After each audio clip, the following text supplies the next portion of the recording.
வணக்கம். ஆகாஷ்வாணி புதுச்சேரி செய்தி சுருக்கம் வாசிப்பவர் செங்கேனி பழனி.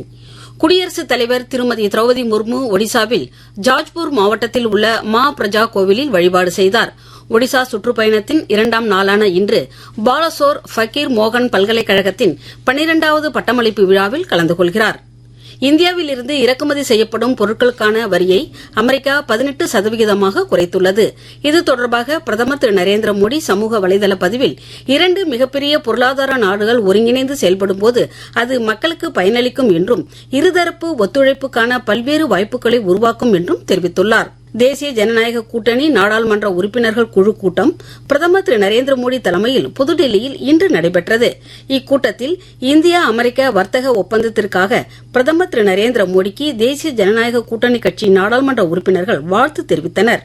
மகாராஷ்டிராவின் பால்கர் மாவட்டத்தில் மும்பை அகமதாபாத் அதிவேக ரயில் திட்டத்தின் 2வது மலை சுரங்கப்பாதை பணி வெற்றிகரமாக நிறைவடைந்துள்ளதாக மத்திய ரயில்வே அமைச்சர் திரு அஸ்வினி வைஷ்ணவ் இன்று தெரிவித்துள்ளார். நாட்டின் பல்வேறு பகுதிகளில் தற்போது 28 மத்திய ஆயுதப்படை காவல் பயிற்சி மையங்கள் செயல்பட்டு வருவதாக உள்துறை இணை அமைச்சர் திரு நித்யானந்த ராய் தெரிவித்துள்ளார்.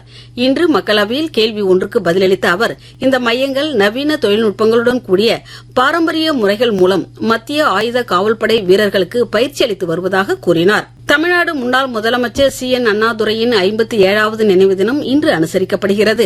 தலைவர்கள் பலரும் அவருக்கு மரியாதை செலுத்தினர்.